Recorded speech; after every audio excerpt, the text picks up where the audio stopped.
দেখো, আজ হঠাৎ মন চাইলো যে তোমাদের সাথে একটা বিষয় নিয়ে একটু গল্প করি। ফ্যান চলছে তো সেই কারণে হয়তো আমার গলার স্বরটা শুনতে একটু অসুবিধা হতে পারে, কষ্ট করে শুনতে হবে। কেমন? গল্পটা হচ্ছে মাংস নিয়ে। আর আজকের এটা বলবো কারণ আজকের আমাদের বাড়িতে মাংস হয়েছিল। হ্যাঁ হ্যাঁ, জানি আজকে রবিবার নয়, ছুটি ছাটার দিন নয়, তো সেই কারণে একটু অবাক লাগতে পারে। কারণ ছোটো থেকে বড় হওয়া অবধি সবসময় শুনেছি, দেখেছি।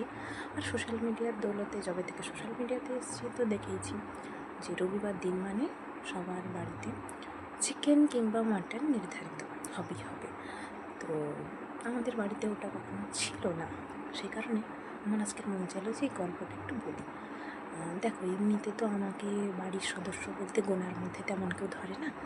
আর বাবার ইনকাম আহামরি তেমন কিছু ছিল না যে প্রতিদিনকার আমার হোক মায়ের হোক যাবতীয় যা যা দরকার হয় সেগুলো মিটিয়ে আবারও বাড়তি খরচ হিসেবে মাংস আনবে প্রতি রবিবার।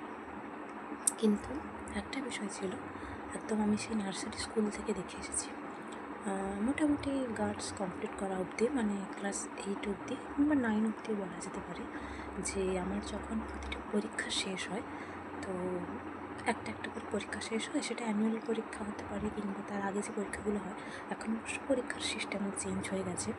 তো একটা একটা করে পরীক্ষা শেষ হবে, হয় পরীক্ষা যখন শেষ হবে তারপরে 1 দিন বা 2 দিন পরে কিংবা যখন রেজাল্ট বেরোবে মাংস হবে একদম নির্ধারিত। তো যে কারণে আমার খুব আনন্দ হতো।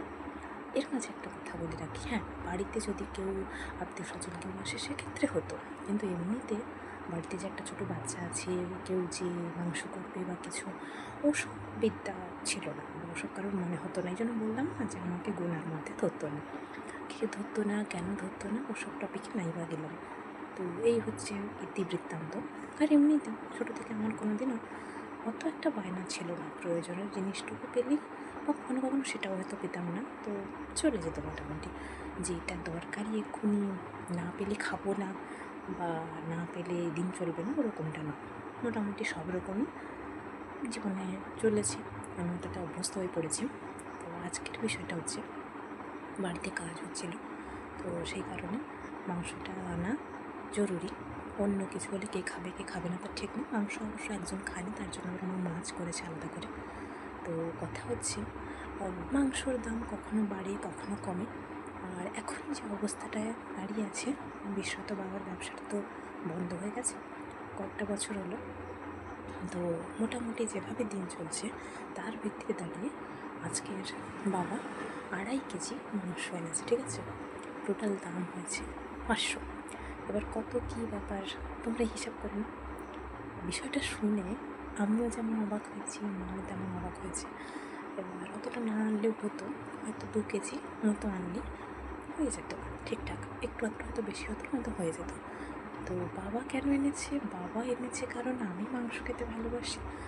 আর হয় না যেহেতু, এখন অনেক দিন, যে বললাম না, ক্লাস 8 কি 9 অবধি এরকমটা চলতো, মানে আমার পরীক্ষা শেষ হোক বা রেজাল্ট বেরোক মাংস আসতো। তারপর থেকে খাপছাড়াভাবে মোটামুটি হতো। তো এমনও কোনো কোনো সময় গেছে যে আমার জন্মদিন চলে গেছে কিন্তু তখন মাংস হয়নি, তারপর মাংস হয়েছে জন্মদিন উপলক্ষে। তো বিভিন্ন সময় বিভিন্ন পরিস্থিতি ওরকম আসে। এখন যেহেতু বেশ অনেক দিন মাংস হয়নি, বাবা সেজন্য ভাবলো যে নিয়ে যাই বাড়িতে, আমার মেয়েটা খাবে। সত্যি বলতে কি, যদি নাও আনতো অতটা, যদি একদম মাপে মাপে যার যতটুকু প্রয়োজন ততটুকু আনতো, তাতে করে আমার কোনো খেদ ছিল না মনে, বা মনে হতো না যে কেন আনলো না বা কিছু। তবুও মানুষটা ভালোবেসে এনেছে, এতগুলো টাকা খরচা করে। এই যে যতটা টাকা খরচা হয়েছে এর জন্য বা এর হিসেবটা মেটানোর জন্য আবার হয়তো রোজকার যে যা যা আনাজপাতি হোক মশলা হোক লাগবে সেগুলো হয়তো একটু টেনে টুনে আনতে হবে।